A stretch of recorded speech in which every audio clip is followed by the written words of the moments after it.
Classes में आप सबका स्वागत है।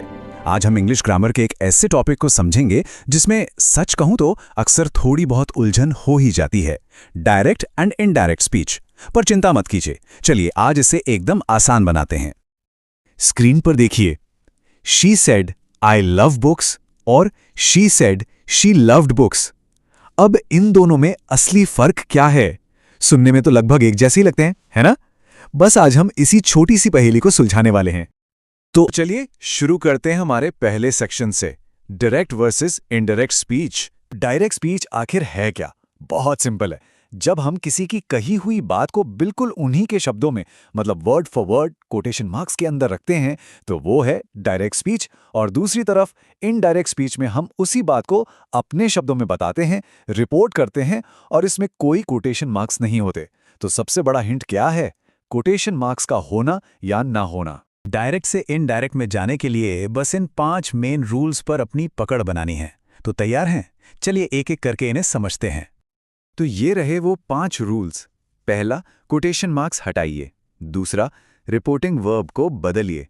तीसरा, प्रोनाउंस को बदलिए। चौथा, टेंस को बदलिए। और पांचवा, समय और जगह बताने वाले शब्दों को बदलिए। अब इनमें से जो सबसे जरूरी नियम हैं, उन पर थोड़ी और गहराई से बात करते हैं। रूल नंबर 3 है प्रोनाउंस का बदलाव, और ये ना बहुत लॉजिकल है।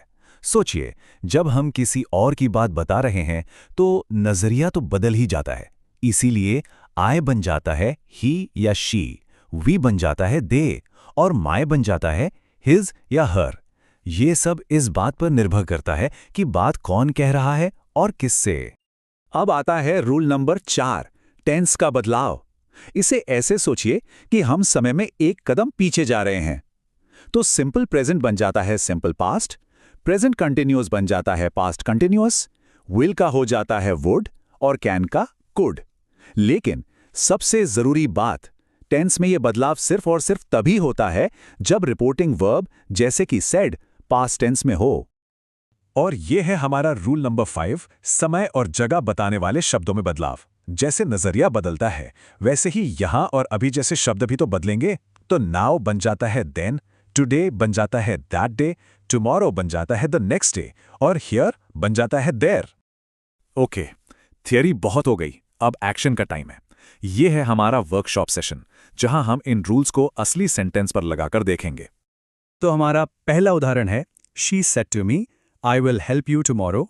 हिंदी में, उसने मुझसे कहा मैं कल तुम्हारी मदद करूंगी। और अब देखिए ये कैसे बदल गया। She told me that she would help me the next day. चलिए इसे तोड़कर देखते हैं। सेड टू बन गया टोल्ड, आई बन गया शी, विल बन गया वुड, और टुमारो बदल गया द नेक्स्ट डे में। देखा, सारे रूल्स एक साथ मिलकर काम कर रहे हैं। चलिए अब अगले लेवल पर चलते हैं। तब क्या होता है जब हमारे पास सिर्फ सीधे साधे स्टेटमेंट्स ना हों?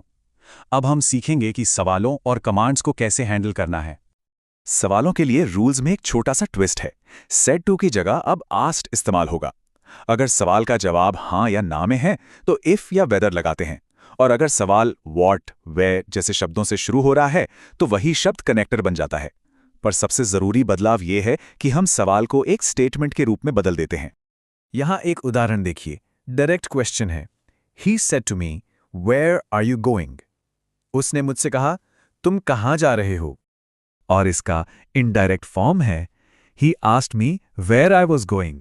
उसने मुझसे पूछा कि मैं कहां जा रहा था।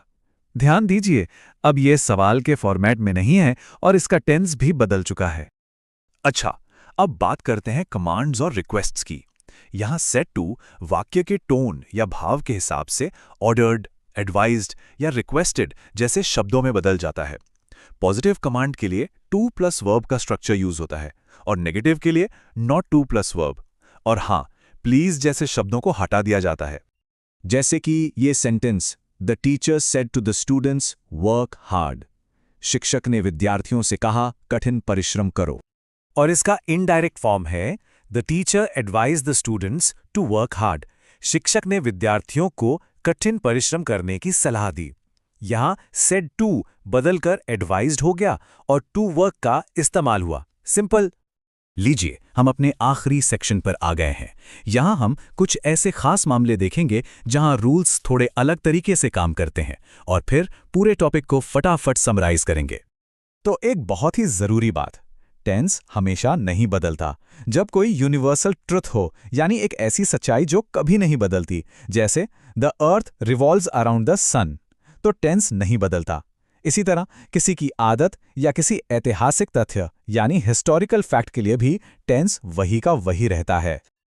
और ये रहा आपका क्विक रेफरेंस टेबल। ये एक बहुत पावरफुल समरी टूल है। इसमें स्टेटमेंट्स, क्वेश्चंस, कमांड्स और विशेस के लिए रिपोर्टिंग वर्ब और कंजंक्शन में होने वाले सभी मुख्य बदलाव एक ही जगह पर दिए गए हैं। तो याद रखिए, प्रैक्टिस मेक्स परफेक्ट। इन रूल्स को इस्तेमाल करते रहिए और आप बहुत जल्द डायरेक्ट और इनडायरेक्ट स्पीच में मास्टर हो जाएंगे। अगर आपको ये सब समझना अच्छा लगा तो सब्सक्राइब, लाइक और शेयर करना बिल्कुल मत भूलिएगा। मिलते हैं अगली बार।